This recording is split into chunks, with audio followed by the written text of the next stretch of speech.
The twin suns of Vorthar Prime were barely visible through the thick atmosphere that filtered light into pale blue shafts, cutting through the high dome of the Galactic Academy's biotest arena. Beneath the dome, tension coiled like a spring in the air. Rows upon rows of cadets, crystalline, feathered, scaled, even vaporous in form, lined the elevated galleries, eyes fixed on the pit below. Most were seated in uniform clusters, grouped by species or planetary origin, whispering in their native frequencies. In the very last row of the third platform, a lone human girl sat quietly, her hands folded over her knees, her dark braid resting neatly over one shoulder. Her name, Amara Reyes, had not yet been spoken, but her quiet was already drawing glances. Not suspicion, just confusion. Her body language didn't radiate fear, it radiated patience. In the center of the arena lay the Beast Pit, a 300-meter-wide containment zone designed to mimic the semi-arid terrain of Vorthar's equatorial plains. The earth was a cracked red-brown, broken by sparse boulders and glassy patches of volcanic obsidian. Dominating the center was a towering steel cage reinforced with shimmering energy bars, humming low with power. Inside it, a shadow paced, a massive quadrupedal creature, part feline, part reptile, with curved tusks and a tail thick as a tree trunk, prowled in a slow circle, leaving deep claw marks in the reinforced floor. The Vorthari apex predator, classified officially as Project VEX-01, was the final test in the Academy's interspecies adaptability course. Taming it, not defeating it, was the objective. Every year, only 1 or 2 cadets survived long enough to score a passing mark. Most failed. Some were injured. A few, unluckier still, left the Academy in a suspension pod. Above the pit, a hovering platform descended slowly. On it stood Commandant Threx, a tall, horned instructor from the Andrel species, with pale, bone-plated skin and luminous amber eyes. He wore the black and silver sash of the Academy's highest order and carried a ceremonial spear that was more for tradition than use. His voice, when he spoke, boomed with authority, transmitted directly into every cadet's auditory implants. "This is the final assessment," he began, his tone neutral, emotionless, refined by centuries of instruction. "The subject is VEX-01. Taming does not mean submission. It means coexistence, to connect with the beast without domination, to hold its eye without making it feel caged." As he spoke, monitors activated throughout the dome, displaying holographic feeds of past attempts. The audience watched as an insectoid cadet tried to subdue the beast with a sonic emitter. The result? The beast turned, roared, and sent the cadet flying 20 meters across the sand. Another recording showed a glowing amphibious student deploying a pheromone mist, only for the beast to violently thrash, smashing its head into the barrier until the trial was ended prematurely. "Instruments fail," Threx said simply. "Technology deceives. This test is not about strength, nor intellect, nor invention. It is about instinct, patience, and presence. You may bring one item of your choosing. If it is a weapon, you are disqualified. If it is a device of coercion, you are disqualified. Step into the pit, and you either connect or you fail." He paused, allowing the weight of his words to settle like dust on the shoulders of every cadet present. Then he spoke the first name. Drenel Vex of the Lurkron Combine. A broad, green-skinned reptilian cadet stepped forward. He wore polished body armor and carried a curved sonic flute slung across his back, a traditional Lurkrani instrument known to influence certain types of neural pathways. He bowed once to the crowd, once to the commandant, and descended via lift into the pit. The cage bars lowered with a chime. The beast snarled immediately. Drenel raised his flute, began to play a low, thrumming rhythm. At first, the creature stilled, ears flicking forward, pupils narrowing. Drenel stepped closer. The sound grew higher in pitch. Then the creature growled. The pitch became a screech. The beast lunged, and the cadet barely rolled aside, his arm catching a glancing blow that split his gauntlet in two. Sirens wailed. The containment field reactivated. Drenel was extracted in under 10 seconds. Failure. The second cadet entered next, a feathered girl from the Aviak's homeworld. She brought a kinetic field projector designed to mimic alpha pheromones. The beast ignored her completely. When she tried to touch it, it whipped its tail and shattered her shoulder. Extraction was immediate. Failure. The trials continued. One by one, some of the most gifted students in the academy, champions of their worlds, prodigies of their cultures, fell to the beast. Each brought tools. Each brought strategies. Each brought assumptions. The human girl remained seated. Amara had watched each attempt not with judgment, but curiosity. Her gaze never left the creature, not once. Even when the crowd gasped or the arena lights flickered with an emergency protocol, her focus stayed locked on the predator's eyes, its movements, the rhythm of its tail, the cadence of its breathing. She wasn't watching it like an obstacle. She was watching it like a story unfolding. On the fifth trial, Commandant Threx turned toward the side dais, where remaining names hovered. Only a few cadets were left. He activated the display. The hologram flickered. Amara Reyes, Earth, Sol 3. A small murmur rose from the crowd. Earth was not known for sending top candidates to the Galactic Academy. Humanity was still considered a developing death world species, unpredictable and biologically unstable. Some cadets whispered that humans weren't even supposed to be in the beast trials. Most expected her to forfeit. Instead, she rose. Amara stood slowly, smoothed her uniform, and slung a small leather pouch across her shoulder. No armor, no helmet, no scanner, just that satchel, the same one she'd carried since orientation. She walked to the lift without a word. The murmurs grew louder. Some scoffed, others laughed, politely, nervously. A crystalline cadet clicked his teeth and muttered, "Maybe she's just here to see how it feels to be eaten." The lift began its descent. Inside the pit, the creature sniffed the air. Its attention shifted. The cage bars hummed and lowered once more. The final trial had begun. And Amara Reyes was walking into history, not with fear, not with arrogance, but with the quiet, steady breath of someone who had already made peace with the beast before even meeting it. As the lift reached the bottom of the arena and the magnetic clamps released with a low chime, Amara Reyes stepped calmly onto the scorched ground. Her boots pressed softly into the dry, reddish soil, leaving shallow prints that crumbled around the edges. The heat rising from the pit carried the scent of burnt ozone, dust, and something far older, the musky, acidic presence of the beast that now stood watching her from 50 meters away. The creature was silent. Its broad shoulders twitched once as it adjusted its stance, the claws on its forelimbs scratching at the dirt. Two large amber eyes blinked slowly, tracking her every move. Its nostrils flared once, inhaling the unfamiliar scent of the approaching figure. Unlike the others, she had no scent of fear, no scent of aggression. She smelled like something else, something patient, like still water. Amara didn't glance at the audience. She didn't need to. The silence above told her enough. She knew they were watching. Instructors, cadets, scholars, maybe even high-ranking strategists from off-world, all leaning forward with various flavors of disbelief.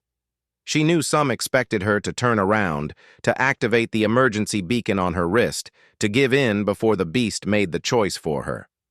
But she wasn't here to prove anything to them. She was here for the beast. Her steps were slow, deliberate, measured in rhythm with her breath. Each movement was smooth, unthreatening. She didn't hold her arms out, nor did she make herself small. She walked with presence, not dominance, but clarity. She walked as if the beast were not a test to pass, but a being worth meeting. At 20 meters, the beast growled.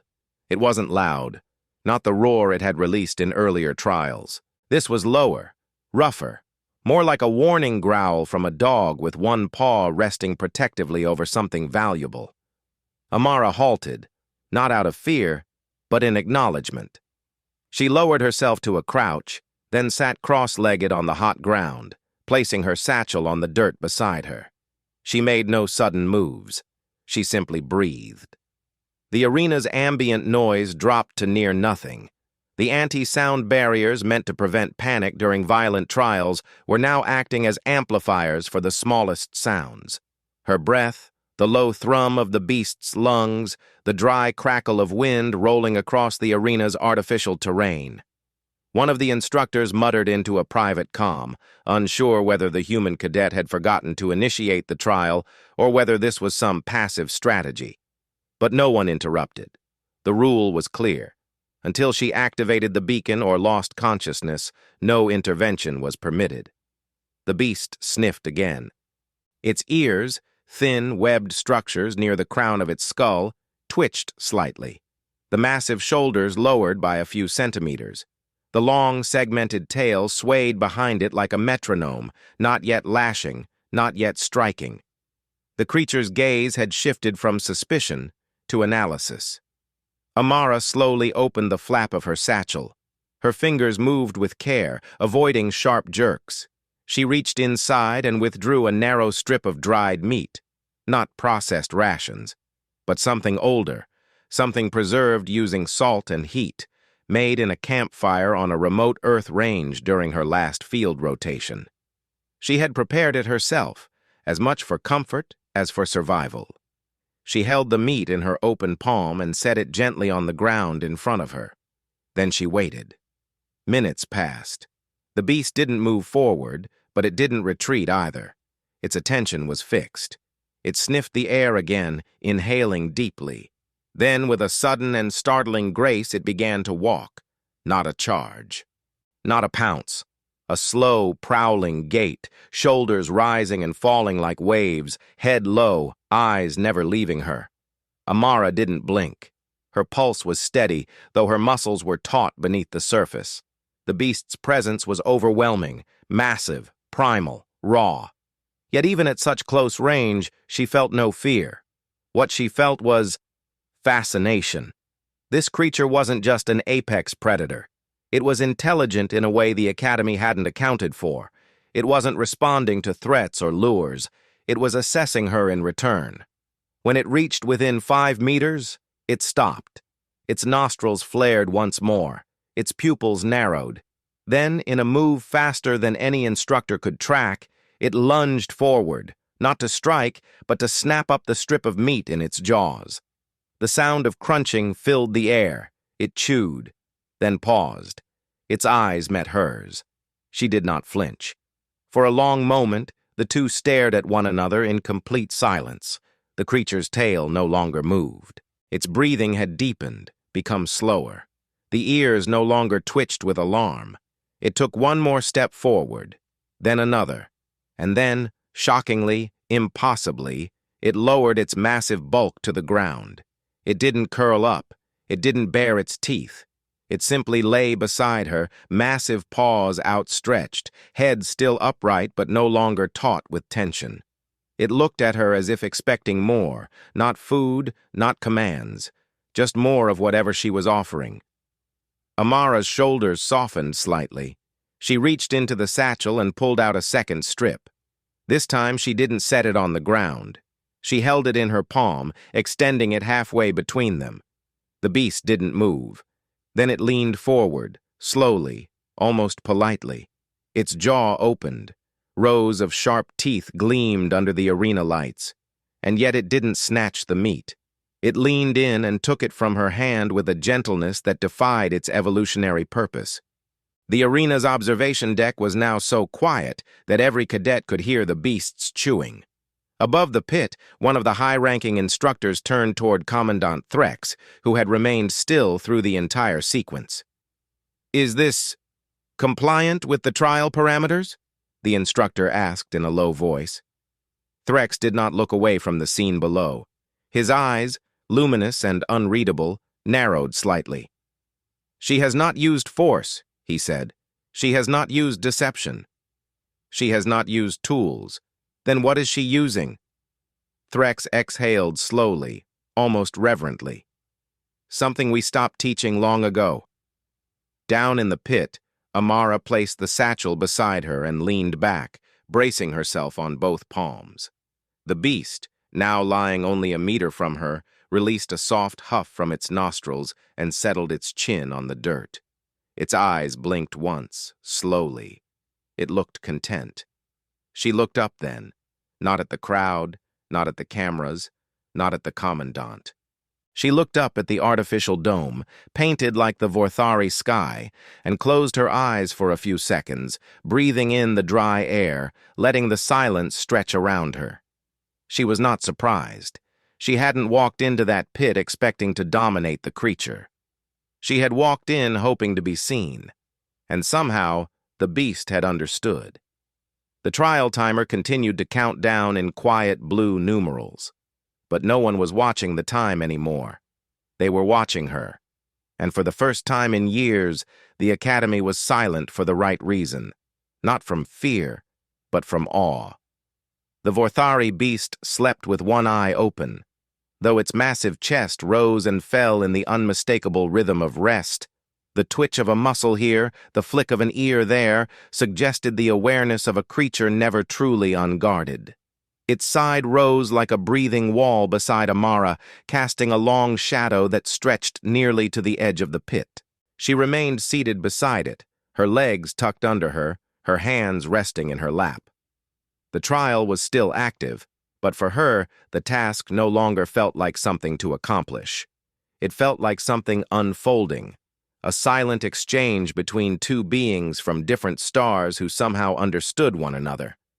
The heat of the arena had intensified.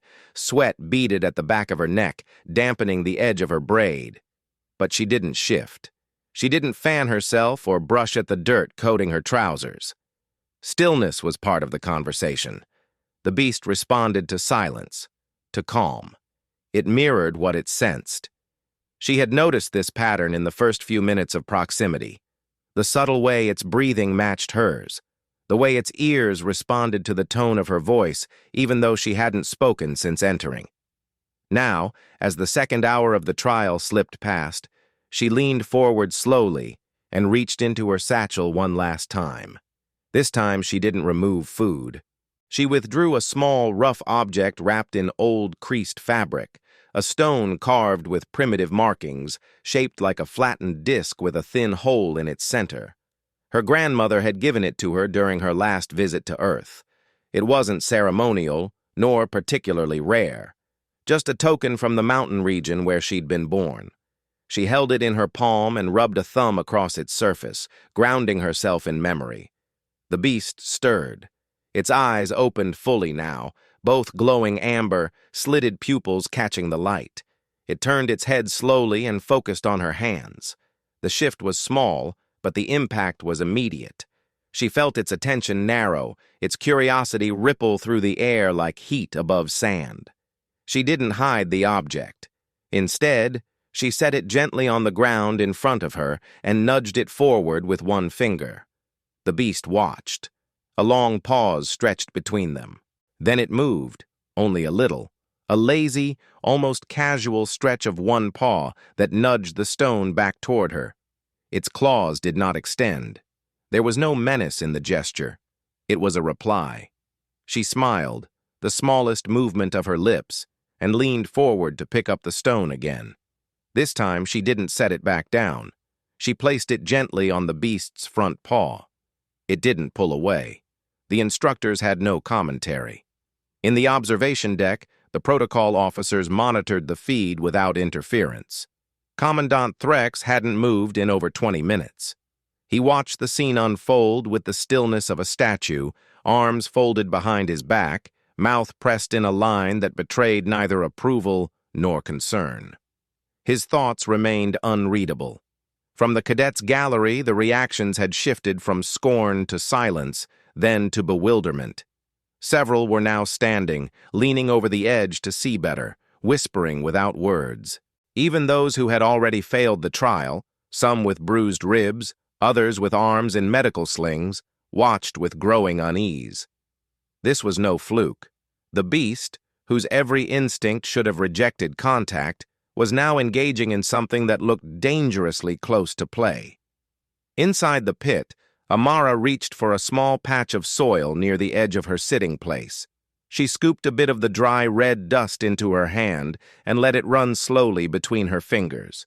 She watched it fall, then scooped more, this time adding small shards of obsidian and bits of broken mineral from the cracked earth. She began to shape something, not with any specific form, but with the aimless creativity of someone making an offering with no words behind it. The beast watched her hands. When she finished, she had created a loose ring of stones in the dust. A simple circle, nothing more. She looked at the creature and waited. It did not hesitate. With a gentle press of its snout, it pushed one of the stones out of place, not aggressively, not destructively, but with deliberate intent. Then it flicked its tail across the dirt, dragging a curved line next to the circle, leaving a mark in the arena floor. She didn't understand the shape, not immediately, but the intent was clear. This wasn't submission. This was dialogue.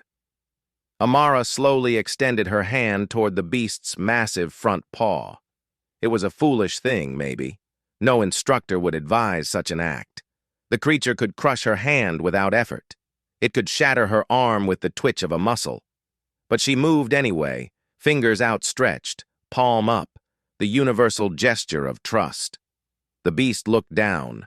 Then, slowly, it lowered its head and pressed the side of its snout against her open palm. Not for a brief touch, but to rest there, weight gentle but solid, breath warm against her wrist. She felt the rough texture of its hide, the subtle vibration of its throat, the strange mix of tension and peace in its body. She didn't move her hand. She didn't stroke its face. She just let it be there. At that moment, the biometric scanners embedded across the arena lit up in silent chaos. The creature's stress signals, long considered unreadable, had dropped to unprecedented levels. Its muscle tension had decreased by 37%. Cortisol-equivalent readings had nearly vanished. The algorithms monitoring the interaction flagged the trial as anomalous. For the first time in the beast's recorded history at the Academy, its vitals displayed metrics consistent with contentment. A subtle ripple moved through the commandant's posture. It wasn't quite surprise, but it was close. Amara didn't look up. She didn't acknowledge the distant hum of alert lights or the shifting silence above. Her entire world had narrowed to the warm breath on her hand and the steady thump of a heart buried beneath a mountain of fur and armor. She hadn't tamed the creature. She hadn't conquered it. She had reached something older than instinct, something deeper than fear. Trust. The beast lifted its head slowly, blinked, then rose to its feet. Dust rolled away from its paws in slow clouds as it took a few steps forward, then turned back. It made no sound. It simply stood there, facing her, as if waiting. Amara stood, brushing dirt from her hands. She didn't approach it further. She didn't follow it. Instead, she bowed. Not as a student, not as a victor, as an equal. The beast lowered its head in response, not a full bow, not submission, but recognition. Then it walked to the far side of the pit and lay down again, this time facing outward, as though guarding the space behind it. Above, the silence broke as several cadets gasped softly. The trial was still running. The timer had not yet reached its limit, but the outcome was no longer in question. Something irreversible had shifted in that pit, not just in the creature, not just in the human girl, but in the perception of every species watching. She hadn't passed the test. She had rewritten it. The moment the trial timer reached 0, a soft tone echoed through the arena, subtle but unmistakable. The official end of the final assessment. No blaring alarms, no emergency medics storming the sand, no frantic extraction teams. Just a single descending note that marked the completion of a test the Academy had never seen concluded like this. Amara Reyes didn't react to the sound. She remained where she stood, watching as the beast, no longer pacing, no longer posturing, lay quietly with its head resting on its forelimbs. Its gaze had drifted from her, not from disinterest, but from ease. She understood that kind of disengagement. It wasn't dismissal. It was trust. A silent permission to leave, not as a survivor, not as a conqueror, but as someone who had been accepted. A gentle hiss signaled the opening of the eastern gate, the exit reserved for cadets who passed. No one guided her. No guards stood waiting. The academy had protocols for failure, for injury, for trauma. It had none for this. She gave the beast one last look, nodding faintly, then turned and walked toward the gate. Above her, silence still clung to the upper galleries like frost on glass. Hundreds of cadets stood motionless, unsure whether to clap, cheer, speak, or stay silent. Even the instructors, draped in ceremonial black, had yet to move. The commandant remained with his hands clasped behind his back, unmoving, his jaw tense. When Amara stepped through the gate, the illusion shattered. Murmurs began, disbelieving, confused, questioning. In languages the translator implants struggled to process. Cadets asked each other what they had just seen. Some called it a trick. Others whispered theories of biochemical manipulation or telepathic interference. None of them wanted to admit what the data already confirmed, that the human cadet had done what no one else had come close to achieving. In the debriefing chamber, everything was clinical. Bright white lights reflected off sterile walls. Holographic screens displayed biometric recordings, behavioral logs, thermal imaging, and stress metrics. A dozen instructors sat behind a long, curved desk, data feeds flickering before each of them. Amara stood at the center of the room, her uniform dusty, her braids still damp at the ends, her face unreadable. The silence dragged on. Finally, one instructor, a frail amphibian with translucent skin and glowing blue veins, leaned forward and spoke, his voice filtered through a vocal modulator. "Cadet Reyes," he said slowly, as if the words tasted strange. "Do you have any explanation for what just occurred?" She met his gaze without hesitation. "I connected with the animal." Several instructors exchanged glances. The word animal already felt too simplistic, and the word connected was maddeningly vague. The data they were parsing in real time contradicted everything the Academy understood about predator cognition. Another instructor, a tall avian woman with crimson feathers braided with silver rings, leaned forward next. "What methods did you use to reduce its aggression levels? Were you trained in biochemical pheromone release, or did you possess latent empathic abilities?" "No," Amara said. "I watched it. I listened. I let it choose." The avian's eyes narrowed. "That isn't a method." "That's instinct," Amara didn't argue. She didn't need to. The commandant had entered silently. No one noticed until he stepped forward, and the others immediately sat straighter. He studied her for a long moment, saying nothing. Then he turned to the display behind her and gestured with 2 fingers. The holographic image shifted. It showed a side-by-side biometric comparison of the beast during past trials versus the one that had just ended. Cortisol levels, adrenaline spikes, pupil dilation, thermoregulation, all had followed a pattern of extreme stress under previous cadets. But during the last session, those numbers had plummeted into unprecedented calm. "She altered its state without chemicals, weapons, or technology," he said, his voice low but resonant. "What do we call that?" No one answered. Another gesture, and the display shifted again. Now it showed thermal overlays, one frame of the beast in its corner during earlier assessments, spiking with defensive tension, and another of it lying beside Amara, heat evenly distributed, tail relaxed, head turned toward her with open ocular centers. To an untrained eye, it would look like a wild beast sleeping beside its handler. To the Academy, it looked like a data breach in the fabric of controlled science. "She has passed," Threx said. "This result is not a statistical anomaly. It is evidence that our model of interspecies interaction is incomplete." The avian instructor spoke again, her voice rising slightly. "You're suggesting we revise the protocols based on one cadet's primitive interaction?" "No," Threx said. "I'm suggesting we revise the assumption that we've been teaching the correct form of intelligence." He turned back to Amara. "What did you feel when the creature lay beside you?" She didn't answer immediately. When she did, her voice was soft but certain. "Curiosity. Recognition. Not fear. From it or from you?" "From both." He gave a slight nod and stepped back. "Cadet Reyes is dismissed. The council will deliberate her commendation privately." She didn't salute. She bowed her head slightly, not out of deference but out of quiet understanding, and exited the chamber. The instructors remained seated, but no one looked at the data anymore.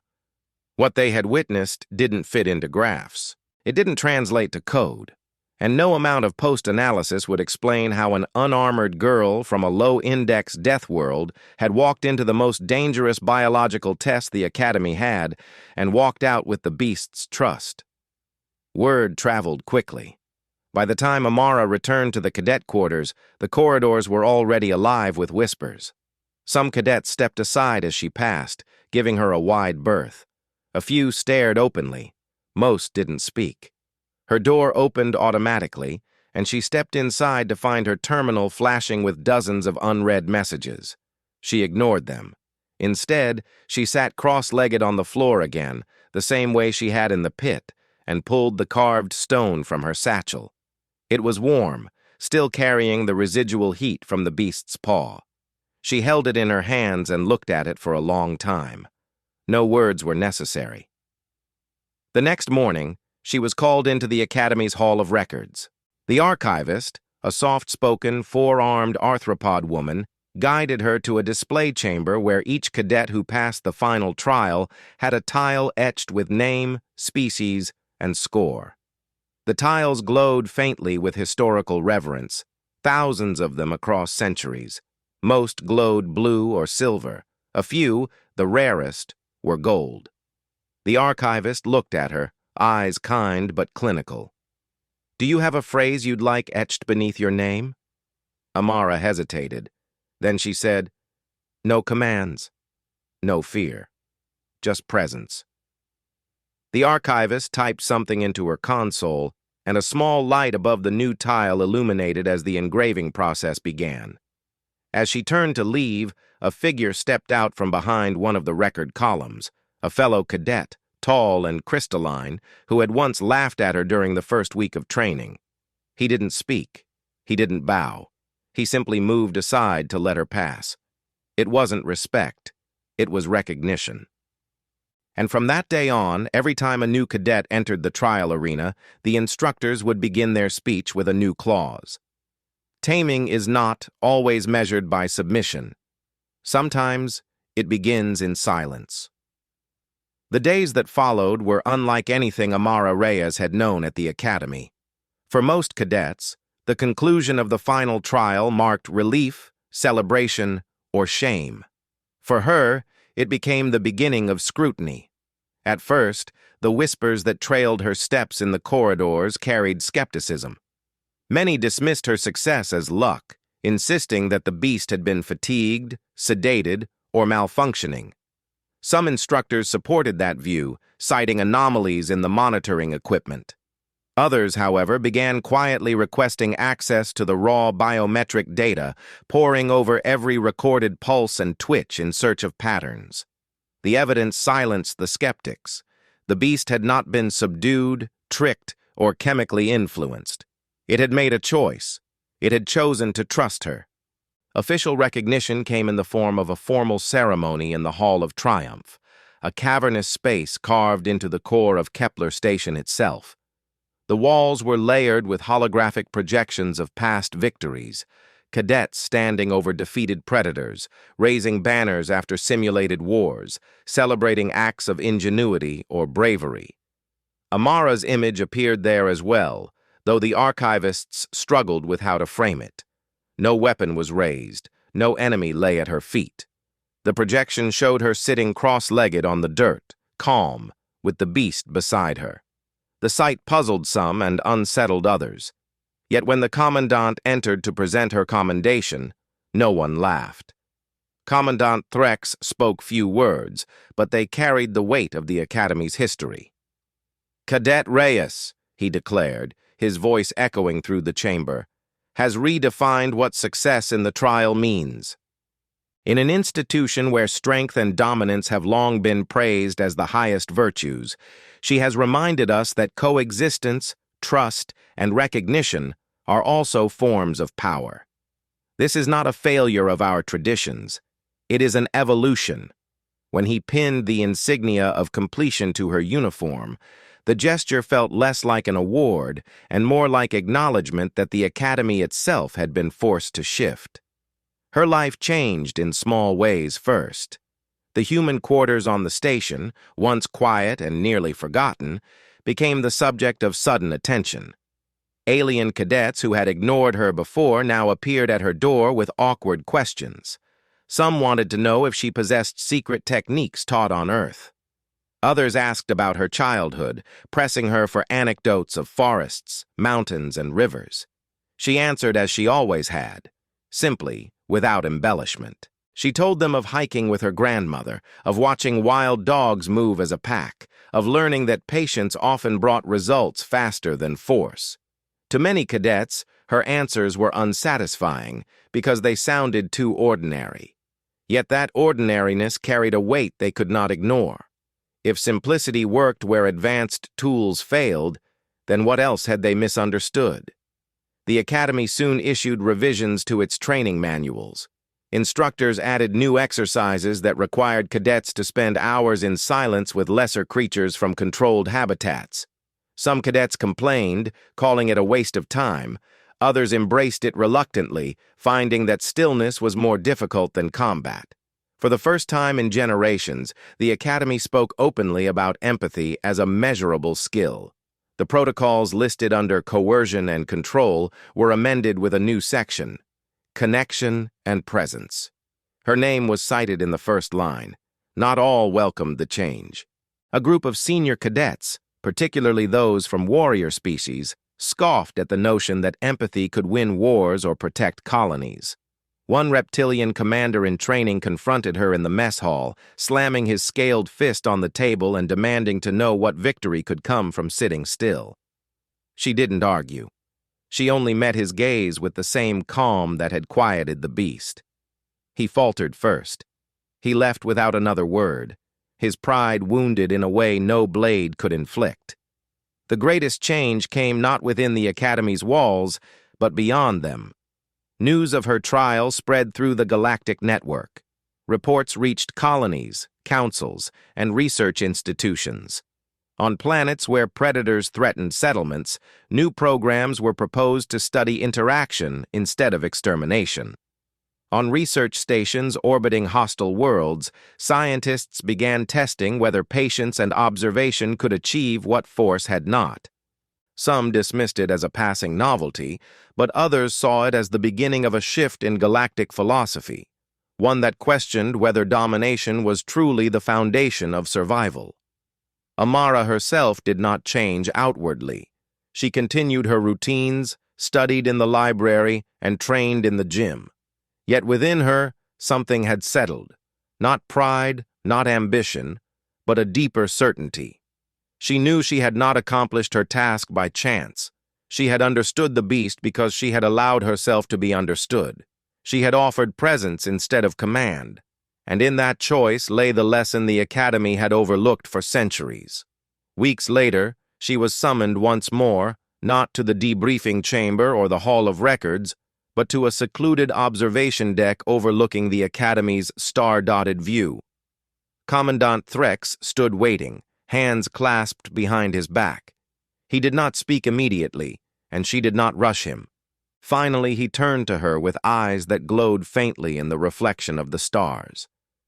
"You know what this means, cadet," he said. The beast responded not to strength, nor to fear, but to recognition. You forced us to admit that what we call intelligence may not be complete. You forced us to look at ourselves. She said nothing. She only listened.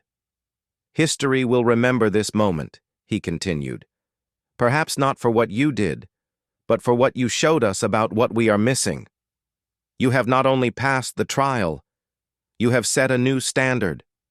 His gaze softened, though his voice remained steady. "The Academy will adjust. The galaxy will resist. But in time, your silence will echo louder than their weapons." He dismissed her with a nod, and she bowed once before leaving. She didn't feel like a hero. She didn't feel like a revolutionary. She felt like someone who had done the only thing that made sense, to see another being not as an obstacle, but as a presence worth meeting. Months later, the Hall of Records updated her tile. Beneath her name, etched in glowing letters, were the words she had once spoken. No commands, no fear, just presence. Cadets paused before it more often than before the golden tiles of great victories. Some scoffed, some laughed, but some stood quietly, staring, as if wondering what it would mean to live that way. Amara returned to her quarters one evening and set the carved stone on her desk. She touched it once, tracing its circle with her fingertip. She thought of her grandmother, of the beast, of the silence between them that had meant more than any command or trick. She closed her eyes, breathing deeply. The galaxy had always measured strength by conquest. Perhaps now it would learn that true strength could also be found in patience, in stillness, in the refusal to dominate. Perhaps not today, perhaps not in her lifetime. But the seed had been planted, and she, Amara Reyes of Earth, had been the one to plant it.